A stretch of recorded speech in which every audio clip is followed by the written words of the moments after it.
সেজুতির ভাই একটানে কথাগুলো বলে নিঃশ্বাস নিলেন। শাওন চুপচাপ বসে আছে। সেজুতির ভাই বলল, একটা সংসার ঠিক রাখতে মা, বোন, বউ এমনকি জীবিকা নির্বাহ যে করেন তার নিজেরও ভূমিকা থাকে। তার জন্যই অন্য সবাই খেয়ে দিয়ে ভালো থাকে। তাহলে তার কথা শুনবে না কেন? শোনাতে বাধ্য করা যায় না? সে হোক আমার বোন অথবা তোমার বোন। আমার বোনকে ভালো বলছি না, ওর যথেষ্ট দোষ আছে। ওকে কেউ কথা শোনালে ও দ্বিগুণ শুনিয়ে বসিয়ে রাখে। যদিও আমাদের বাড়িতে প্রতিবেশী অথবা যাদেরকে আমি নিজেই কথা শোনাই তাদের সাথেই এমন করতো। আমি জানি তো আমার বোনকে কেউ আঘাত দিয়ে কথা না বলেও কিছু বলবে না। তবুও মাঝে মধ্যে বাড়ির বউদের চুপ থাকতে হয়। যদি সে চুপ না থাকে তাহলে তুমি কিসের জন্য আসো? তুমি দায়িত্ব নিয়েছো না? তুমিই ঠিক করতে পারো না? সেজুতির ভাইয়ের কথা শুনে নিশ্চুপ হয়ে বসে থাকে শাওন। সেজুতির ভাইয়ের থামার নাম নেই আজ। সে বলতেই থাকে। কয়েকটি ঘন নিঃশ্বাস ফেলে বলল, শোনো শাওন, তোমাকে ছোট ভাইয়ের মতো ভাবি। তাছাড়াও আমার বোনের জন্য হলেও তোমার চিন্তা করতে হয়। আমি অন্য কিছু বলবো না, সেটা তোমার ব্যক্তিগত ব্যাপার। আশা করি তুমি ঠিক করবে সব কিছু। কিসে ভালো কিসে মন্দ জানার কথা। এমন নয় তুমি অবুঝ, সব কিছুই বোঝো, সত্য মিথ্যা বোঝো। না বুঝলেও এখন থেকে বুঝতে হবে। যদি আমার বোনের সাথে সংসার করতে চাও তাহলে বুঝতে হবে, কেউ অকারণে আমার বোনের দোষ বলে বেড়াবে সেটা আমি মানব না। না আমার বোন সহ্য করবে। আর যদি আগের মতোই থাকতে চাও তাহলে সব সম্পর্কে ইতি টানতে হবে। আমার বোন তোমার সংসারে যাবে না। তাছাড়াও বিয়ের পরে যে মেয়েরা বাবার বাড়িতে থাকবে সেটাও হতে দেব না। ওর জীবন গুছিয়ে দেব। হয়তো সময় লাগবে, তবুও সম্পূর্ণ গুছিয়ে দেব। নিশ্চয়ই কোনো রাজনীতিবিদ সংসারে দেব না। আমার নিজের বোনও নেত্রী, আবার যদি বিয়েও দেয় রাজনীতিবিদ ঘরে তাহলে বিরোধী দলের সাথে সাংঘাতিক সংঘর্ষ লেগে যাবে, যার জন্য আবারও ঝামেলা শুরু হবে। তাই ভাই হয়ে অথবা সেজুতির পরিবারে কোনো সদস্য এমন ভুল করবে না। এবারে একাধারে কথাগুলো বলে তিনি একটা দীর্ঘশ্বাস নিলেন। শাওন নিশ্চুপ হয়ে সব কিছু শুনছিল। সেজুতির ভাই বলল, জানো তো ভাই, একটা সংসারে পুরুষ মহিলা উভয়েরই সমান ভূমিকা থাকে। একজন পুরুষ দিনের পর দিন খাটুনি করে জীবিকা নির্বাহের সমস্ত চিন্তা মাথায় নিয়ে সে অন্যের কাজ করে টাকা উপার্জন করে। কজনের বা নিজস্ব অফিস আদালত আছে, এবং একজন মহিলা দিনের পর দিন সংসারের কাজগুলো মাথায় বয়ে বেড়ায়। যদিও হাতে গোনা কয়েকজন এসবের ধারে কাছেও ঘেঁষে না, এবং ছেলেমেয়ের উভয়ের মধ্যে এই কয়েকজন থাকে তারা কাজ করবে না অথচ অন্যের কাজে ফোড়ন কাটবে। এটাকে যদি আমরা সমর্থন করি তাহলে কর্মক্ষম ব্যক্তিটি কি পরবর্তী কাজগুলো গুছিয়ে করবে? সেও উল্টোপাল্টা কথা বলবে, জবাব দিবে, এবং এসব নিয়ে একের পর এক ঝামেলা বেঁধেই থাকবে সংসারে। তাহলে সেই টিপ্পনি কাটা ছেলে অথবা মেয়েদের আগে শাসন করা উচিত না? না হলে তাদের জন্যই সংসারে ঝামেলা হবে। সঠিকভাবে দোষ গুণ বিচার করা যাবে না তখন, কারণ এইসব শ্রেণীর মানুষ ভয়ঙ্কর বেশি হয়। তারা এমনভাবে সব মিথ্যাগুলোকে সাজিয়ে রাখবে যার কারণে বিচারক নিজেই সব কিছু গুলিয়ে ফেলবে। তখন সত্যকে মিথ্যা কিংবা মিথ্যাকে সত্য মনে করবে, এবং এমন সত্য মিথ্যাগুলো একদিনে শেষ হবে না। বিচার না পেলে এগুলো ক্রমান্বয়ে চলতেই থাকবে, যার প্রভাব এসে সংসারে পড়বে। আশা করি আমার কথাগুলোর সত্যতা পেয়েছো। সেজুতের ভাই থেমে গিয়ে বলল, আমার কথাগুলো হয়তো শুনতে খারাপ লাগছিল, এবং আমি একপাক্ষিক বিচার করিনি। যা সত্য তাই বলেছি। না আমার বোনকে বড় করেছি, না তোমার পরিবারে কাউকে ছোট করেছি। যা সত্য আমি তাই বলেছি মাত্র। আমার বোনের কোনো দোষ থাকলে তুমি ঠিক করবা। অবশ্যই আমার বোন কথা শুনবে ও শুনতে বাধ্য। যদি তখন কোনো তর্ক অথবা বিপক্ষে কিছু করে বা বলে তখন আমায় জানাবা। কিন্তু খবরদার, তোমার পরিবারে কেউ যেন অকারণে তিক্ত কথা দিয়ে অযথা ঝামেলার সৃষ্টি না করে। তখন কিন্তু এর দায়ভার তোমার বহন করতে হবে। আমি ভালোতে ভালো, খারাপের খারাপ। একজন বোনের ভাই অনেক কিছু করতে পারে, এটা মনে রাখবা। যেমন তোমার বোনদের জন্য তোমার মায়া, তেমনি আমার বোনের জন্য আমার দ্বিগুণ মায়া, ভালোবাসা। তোমার দুই বোন, আমার একমাত্র বোন, এবং সে ছোট, যার মান অভিমানের কারণগুলো আগে আমি জানতে পারি। তাহলে অকারণে কেউ আমার কলিজার বোনকে কষ্ট দেবে আর আমি চুপ থাকবো? আমি আবারও বলছি, তুমি তোমার বোনদের পক্ষে থাকবে, ভালোবাসবে, তাদের দুঃখে ছায়া হয়ে থাকবে, কিন্তু কোনো ভুল কাজের পক্ষপাতিত্ব করবে না। শেষের কথাটি তিনি টানিয়ে বললেন। কিছুদিন আগে বিচার বসেছিল ঘরে। তাই তো? ভাগ্য ভালো ছিল তখন আমি ঢাকাতে ছিলাম না, না কেউ আমাকে কিছু বলেছে। যদি শুনতাম অথবা জানতাম তাহলে সেদিন রাজশাহী থেকেই ঢাকায় চলে আসতাম। ঘরোয়া ঝামেলা হবে, তারপরে পরিবারের সব মানুষজন একসাথে থেকে বিচার করবে। এটাতে মান ইজ্জতের ব্যাপার জড়িয়ে আছে, বিশেষ করে আমার বোনের সম্মান জড়িয়ে আছে। কিছু কিছু জানার পরে যখন বোনকে জিজ্ঞেস করলাম, শাওন কিছু বলেনি। জবাবে কি বলেছে জানো? শাওন বাইরে খাটুনি করে তাকে ঘরোয়া ব্যাপারে জড়াতে পারবে না। রাস্তাঘাটের যে অবস্থা, তখন যদি ঘরের চিন্তায় রাস্তায় পড়ে থাকে তখন সবাই একদিন ঠিকই বুঝবে। কিন্তু যে মানুষটিকে ক্ষতির দিকে ফেলে দেব, সে যদি ঠিক না থাকে। এসব বলে আমার বোন কেঁদে দেয়। ওকে সহজে কাঁদতে দেখেছো তুমি? ভাই হয়ে এসব বলতে মুখে বাদে, তবুও পরিস্থিতির জন্য বলতে হলো। ওর কণ্ঠের আওয়াজ শুনেই সব কিছু বুঝতে পারি কি চলে ওর মনে। ও বাস্তবে অতিমাত্রায় আঘাত না পেলে কাঁদে না, আর জল্পনা কল্পনার জন্য কাঁদবে। হ্যাঁ, নিশ্চয়ই কল্পনাগুলো ভয়ঙ্কর ছিল, তাই তোমার ওই কথাগুলো বলার পরেই কেঁদে দেয়। তারপর থেকে আমি বোনকে কিছু জিজ্ঞেস করতাম না, কারণ ওর মনের অবস্থা বুঝি, কি হবে বা হতে চলেছে এসব বুঝি, যা বাই হয়ে মানসম্মত নয়।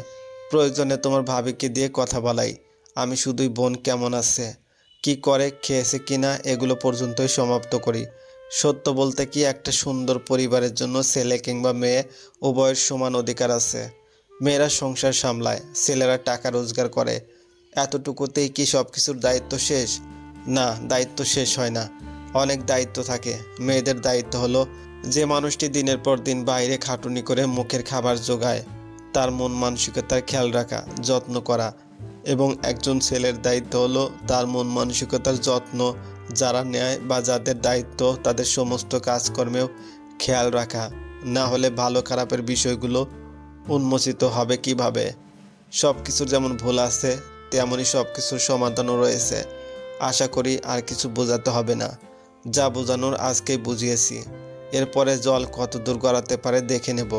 এখন বাকিটা তোমার ইচ্ছে। কি করবে বা আগে করেছো সেগুলো মাথায় রাখবে নাকি ফেলে দিবে, সেসব সম্পূর্ণ তোমার ব্যাপার। সব কিছুর সমাধান না করা অবধি আমার বোন তোমার সংসারে পা রাখছে না। সেজুতির ভাইয়ের কথাগুলো চুপচাপ শুনছিল শাওন। মুখের অবস্থা ভীষণ করুণ। এমনিতেও না খাওয়ার জন্য শরীরেও অনেকটা দুর্বল হয়ে আছে। সেজুতির ভাই মুখে মৃদু হাসি রেখা টেনে বলল, চোখ মুখ দেখে তো বোঝা যাচ্ছে বনবাসে ছিলা তুমি। খাওয়া দাওয়া কিছুই হয়নি। এখন কি খাবে বলো? শাওন ধীর কণ্ঠে বলল, কিছু না। সেজুতির ভাই বলল, আমার কথায় আক্ষেপ, ভালোবাসা, দায়িত্ব সব কিছুই ছিল। মন খারাপের কিছু নেই। সেজুতির ভাইয়ের কথা শুনে হেসে দেয় শাওন। খাওয়া দাওয়ার পরে বিল পে করে শাওন। সেজুতির ভাই বাধা দিলেও শাওন শোনেনি। বাইরে বের হওয়ার পরে শান্তভাবে সেজুতির ভাই বলল, আমাদের বাসায় চলো। শাওন কিছুক্ষণ চুপ থেকে বলল, সব কিছু এলোমেলো আছে, নিজেকে গুছিয়ে নেই তারপরে যাব। শাওন কথাটি বলে মাথা নিচু করে ফেলল। সেজুতির ভাই মুখে মৃদু হাসি রেখা টেনে শাওনকে জড়িয়ে ধরল। শান্তভাবে বলল, রাগ পতনের মূল। সবসময় মাথা ঠান্ডা করে পদক্ষেপ নিতে হয়। যদি তাতেও না হয়, নিজেকে সময় দিতে হয়। অনেক বেশি বেশি সময়, যতক্ষণ না পর্যন্ত রাগ গলে পানিতে পরিণত হয়। গতকাল আমিও নিজেকে সময় দিয়েছি। নিজের পরিবার, বোনের কথা ভেবেছি। সবাই এক একটা অস্তিত্ব। তাহলে সে অস্তিত্বদেরও উচিত সব কিছুর যত্ন নেওয়া। শুধু শুধু ঝামেলা বাঁধিয়ে কী লাভ? একজন অবুঝ থাকতে পারে, হোক সে ছোট কিংবা বৃদ্ধ। অবুঝের প্রকারভেদে ছোট আর বৃদ্ধদেরকেই ধরা হয়, কিন্তু মাঝখানে যদি অন্য কেউ এসে অবুঝের ভান ধরে তাহলে তাকে বোঝাতে হয়, নিশ্চয়ই কঠোরভাবে বোঝাতে হবে। তবে অতিমাত্রায় কঠোর হওয়া চলবে না, বুঝেছ? সেজুতির ভাইয়ের কথায় মাথা নাড়ায় শাওন। সেজুতির ভাই মুখে হাসি রেখা টেনে বিদায় দিল শাওনকে। বাসায় ফুচকা চকলেট নিয়ে গেল সেজুতির জন্য। শ্বশুর বাড়িতে থেকে এসব চোখের সামনে দেখেছি কিনা সন্দেহ সেজুতির ভাইয়ের। সবাই তো ওর মতো না। কজনই বা বাড়ির বউদের খেয়াল রাখে, হয়তো শাওন রাখে, তবে মাঝে মাঝে পরিস্থিতির চাপে পড়ে সব কিছু গুটিয়ে নিতে হয়। এসব ভেবে একটা দীর্ঘশ্বাস নিল সেজুতির ভাই। সেজুতির চোখ মুখে মেঘের রাজ্য বানিয়ে বসে আছে। কতক্ষণ ফোন কল দিচ্ছিল, তবু রিসিভ করেনি শাওন। যখন কল ব্যাক করলো তখন অভিমান করে কল কেটে দিল সেজুতি। অথচ একেবারের জন্য শাওন কল ব্যাক করলো না। বাজে লোক একজন। হ্যাঁ, কখনোই ভালো মন্দের খেয়াল রাখেনি। সব সময় ধমক দিয়েছে আর মা বোনের পক্ষপাতিত্ব করেছে। মনে হয় সেজুতি নিচ থেকে হেঁটে হেঁটে শাওনদের বাড়িতে গিয়ে উঠেছিল। মাঝে মাঝে দয়া দেখাতে আসতো শাওন। সেজুতি না খেয়ে থাকতে পারে না, সেসবের খেয়াল রাখতো। পরম যত্নে সেজুতির মাথায় শাওনের বুকে রেখে আহ্লাদি স্বরে বাবুই বাবুই বলে ডাকতো। তখন মনে হতো কত ভালোবাসা যেন শাওনের মধ্যে লুকিয়ে আছে, যা বোঝাতে পারছে না অথবা বোঝাতে চাচ্ছে না সেজুতিকে, তাহলে অতিরিক্ত ভালোবাসায় ছন্নছাড়া হয়ে যাবে। এসব ভেবে ভেবে কপালের পানি গড়িয়ে পড়ছে সেজুতির। হাতের উল্টো পিঠ দিয়ে পানি মুছে চুপচাপ বসে আছে। পা দুটোর দিকে তাকিয়ে দেখলো, কেমন অদ্ভুত দেখাচ্ছে। পায়ের চামড়ার অবস্থা খুবই করুণ। আশিক ছোট, ওর ব্যথা তো এর থেকেও বেশি ছিল। ভাবতেই শরীর শিউরে উঠছে সেজুতির। যোগাযোগ করার কোনো ব্যবস্থা নেই। সকালে শাওনের কাছে জিজ্ঞেস করার পরে বলেছিল ভালো আছে এখন, তাহলে আর দুশ্চিন্তা করছে না সেজুতি। ফোনের রিংটোন বেজে উঠল। শাওন কল দিয়েছে। এবারে অভিমানের পালা ভারী হয়ে গেল সেজুতির। ফোনের স্ক্রিনে ভেসে ওঠা নামের দিকে কিছুক্ষণ তাকিয়ে ফোন কল বন্ধ করে ফেলল। চোখ দিয়ে টপ টপ করে পানি পড়ছে ফোনের স্ক্রিনের উপরে। এবারেও হাতের উল্টো পিঠ দিয়ে পানি মুছলো। না, এই ঝর্ণার দ্বারা বাধা মানছে না, ক্রমান্বয়ে বেড়েই চলছে। স্রোতস্বিনী নদীর মতো চোখে মুখে পানির ছিটা দিয়ে চোখের পানি আড়াল করে ফেললো, লুকিয়ে ফেললো স্বচ্ছ পানির ভাঁজে। সেজুতির ভাই বাসায় এসে তার সহধর্মিনীর নাম ধরে ডাকলো। সেজুতির ভাবি রান্নাঘর থেকে তড়িঘড়ি করে তার সম্মুখে দাঁড়ালো। সেজুতির ভাই ফুচকা আর চকলেট তুলে দিলেন। সেজুতির ভাবি ভ্রু কুঁচকে বলল, এই ভর দুপুরে এসব এনেছো? চকলেট পরেও খাওয়া যাবে, কিন্তু ফুচকা? কথাটি এক ভ্রু নাচিয়ে বলল সেজুতির ভাবি। সেজুতির ভাই শান্তভাবে বলল, ফুচকা খাওয়ার জন্য মেয়েদের সময় মেনটেন করতে হয়। সেজুতির ভাবি বলল, হ্যাঁ, তোমার বোন সকাল থেকে কিছু খেলে তো? সময় মেনটেনের কথা বলতাম না। খালি পেটে এসব খাবে? যদি এখন খেয়েও থাকে তাহলে দুপুরে খাবে কখন? সেজুতির ভাই একটা দীর্ঘশ্বাস নিয়ে বলল, দুজনে শুরু করো, দেখবা সব কিছু উধাও, তারপরে ভাতের সময়ে তা উধাও। কথাটি বলে দাঁত চেপে ধরল। সেজুতির ভাবি কটমট করে তাকালে সেজুতির ভাই হাসতে হাসতে চলে যায়। যাওয়ার সময় বলে সেজুতির জন্য খাবার নিয়ে যেতে। সেজুতির ভাবিও কথা মতো স্যান্ডউইচ নিয়ে গেল, সাথে ফুচকাও। সেজুতির রুমের সামনে গিয়ে দরজায় ঠোকা দিল সেজুতির ভাই। তড়িঘড়ি করে মুখমণ্ডল মুছে দরজা খুলে মৃদু হাসি দেয় সেজুতি। সেজুতির ভাই বোনের মুখের দিকে তাকিয়ে নিজেও হেসে দেয়। ভিতরে গিয়ে খাটে বসে বলল, সকালে উপোস কেন? সেজুতি আমতা আমতা করে বলল, ক্ষুধা ছিল না। সেজুতির ভাই শক্ত গলায় বলল, পেটে পরশ পাথর নিয়ে গড়ো, যেসব স্বর্ণ হয়ে গেছে তাই কোনো ক্ষুধা নেই? ভাইয়ের কথা শুনে চুপ হয়ে যায় সেজুতি। সেজুতির ভাবি আসলে করুণভাবে তাকালে ভাবিও কিছু বলে না। সেজুতির ভাই নিজ দায়িত্বে বোনকে খাওয়াচ্ছেন। তার খাওয়ানোর উপায় হলো ধমক। ধমক দিয়ে দিয়ে সেজুতে খাওয়াতেন সেই ছোটবেলা থেকে। আজ তার বোন খুব বড় হয়ে গেছে, শ্বশুরবাড়িতে সংসার করছে, আগের মতো আবদার করে না, ভাইয়া এটা নিয়ে আসবা ওটা নিয়ে আসবা। পুরনো দিনগুলোর কথা মনে পড়লেও কিছুই করার নেই, সময় তার নিজ গতিতে চলতে থাকবে। কিছুক্ষণ আগে ঘটে যাওয়া সব কিছু পুরনো হয়ে যাচ্ছে। সেজুতির ভাবি ফুচকা তৈরি করে সামনে রাখলেন। দুজনে খাওয়ার প্রতিযোগিতা চালিয়ে যাচ্ছে। সেজুতির ভাই শান্ত মাথায় হা হয়ে দেখছে আর হাসছে। তার হাসি দেখে ভ্রু কুঁচকে দুজনে তাকিয়ে নিজেরাও হেসে দেয়। চকলেট বক্সগুলো সেজুতির পাশে জমা করে রেখে দুজনেই চলে আসলো। সেজুতির ভাবির রান্নাঘরে এসে চমকে গেল।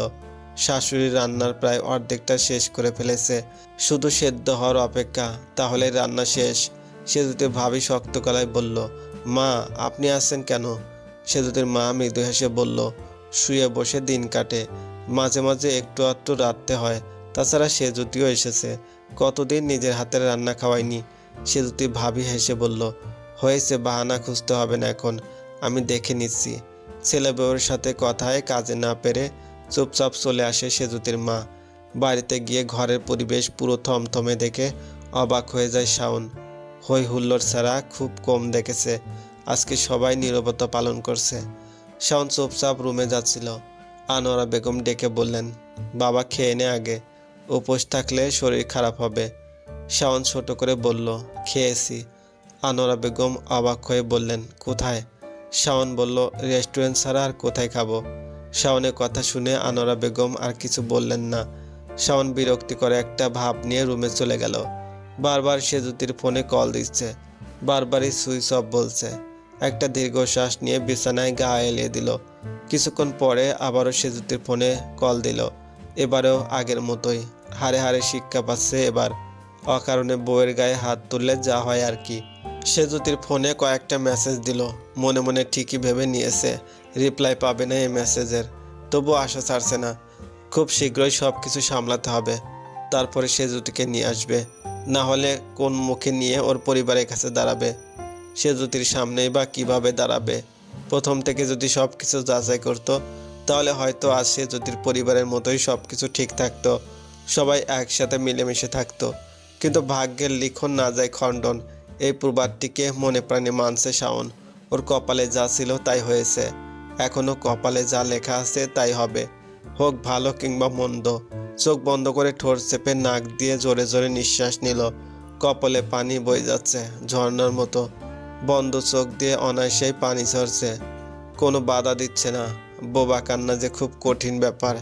যে কাঁদে সে বোঝে দম বন্ধ হয়ে যাওয়ার উপক্রম হয়, তবুও কান্না থামে না যতক্ষণ পর্যন্ত শব্দ করে কাঁদতে পারে। শাওন একটা দীর্ঘশ্বাস নিয়ে উঠে বসলো। ছোট থেকেই কাঁদেনি, এখন বড় হয়ে কাঁদবে। যতই মনকে বোঝাচ্ছে ততই বোবা কান্না ক্রমশ বেড়ে চলছে। জীবনে শান্তি নামক কিছুই নেই, না হলে ওর কাছে ধরা দিত এতদিনে। নিজ পরিবারের মানুষের জন্যই যদি এমন অশান্তি লেগে থাকে, তাহলে শান্তি নামক শব্দটির দেখা মিলবে কিভাবে? সমস্ত মাথাটা ভার হয়ে আছে। মনে হচ্ছে 50 কেজি চালের দুটো বস্তা ওর মাথায় দিয়ে বসে আছে। তড়িঘড়ি করে গোসল করলো, এই আশায় যেন মাথা ব্যথাটা চলে যায়। নিজের রুমে চুপচাপ শুয়ে আছে শাওন। দুলাভাই, বোন, আনোয়ারা বেগম সবাই ডেকে গিয়েছেন এক এক করে।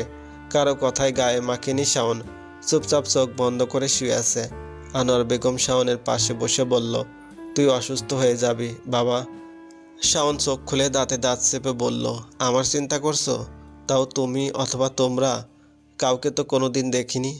আনোয়ারা বেগম বললেন, এমন কথা বলছিস কেন? শাওন দাঁতে দাঁত চেপে বলল, কি বলেছি? ঘরে মেহমান আছে, তাই দয়া করে এখান থেকে চলে যাও। তাছাড়া যখন মান ইজ্জত রক্ষা করতে হবে, তখন ডেকে দিও আমায়। আনোয়ারা বেগম বললেন, মান ইজ্জত রক্ষা মানে? শাওন বলল, মেহমানদের সাথে একত্রে হাসি মুখে থাকতে হবে, খেতে হবে, এটাই তো। যখন গোছানো হবে ডেকে দিও, চলে যাব, কিন্তু আপাতত একটু শান্তি দাও। আনোয়ারা বেগম ভালো মন্দ কিছু না বলে চুপচাপ বেরিয়ে গেল। শাওন একটা নিঃশ্বাস নিয়ে চোখ বন্ধ করে শুয়ে রইল। আশিক চুপচাপ এসে শাওনের পাশে বসে রইল সেদিনের মতো। আজকে ভয় পেয়ে আছে। গতকাল সেজুদিকে থাপ্পড় দেওয়াটা নিজ চোখে দেখেছিল, আজকে ওর মাকে ওর বাবা মেরেছে এটাও দেখেছে। বাচ্চা ছেলে, এসব এত সহজে নিতে পারে না। শাওন চোখ খুলে দেখে ওর পাশেই চুপচাপ বসে আছে আশিক। শান্তভাবে বলল, ব্যথা কমেছে মামা? জবাবে আশিক মাথা নাড়ালো। শাওন ধীর কণ্ঠে বলল, সারাক্ষণ দুষ্টুমি করো কেন? এখন দেখেছো তো দুষ্টুমি করলে ব্যথা পাওয়া যায়। আশিক কণ্ঠস্বর ছোট করে বলল, তুমি রাগ করো কেন সারাক্ষণ? এর জন্য আজকে মামিও চলে গেছে। আশিকের কথা শুনে চুপ হয়ে যায় শাওন। আশিক চুপচাপ বসে আছে। শাওন আশিককে কোলে বসিয়ে প্রসঙ্গ পাল্টিয়ে বলল, খেয়েছো? আশিক মাথা নাড়িয়ে হ্যাঁ বলে। শাওন শান্তভাবে জিজ্ঞেস করলো, মন খারাপ কেন? আশিক বলল, আজকে আব্বু আর আম্মু মারামারি করেছে। আশিকের কথা শুনে হক চকে গেল শাওন। তড়িঘড়ি করে জিজ্ঞেস করলো, তুমি দুষ্টুমি করেছো? আশিক মন খারাপ করে বলল, আমি কিছু করিনি, তবু আমার জন্য ঝগড়া করেছে তারা। আশিকের কথা শুনে শাওন চুপ হয়ে গেল। এই ভরা বাড়িতে এমন কাণ্ড, মান ইজ্জত হয়তো কিছুই থাকবে না। আশিক বলল, মামি কবে আসবে? এবারেও আশিকের কথায় চুপ হয়ে যায় শাওন। আশিক চুপচাপ মুখের দিকে তাকিয়ে আছে উত্তরে আসায়। শাওন সান্ত্বনা দিয়ে বলল, কিছুদিন পরে আসবে। আশিক চুপচাপ বলল, এবারে আমি মামির কাছে যাব না, আম্মু আর খালামণি নিষেধ করেছে। শাওন দাঁতে দাঁত চেপে বলল, নিষেধ করেছে কেন? আশিক বলল, জানি না।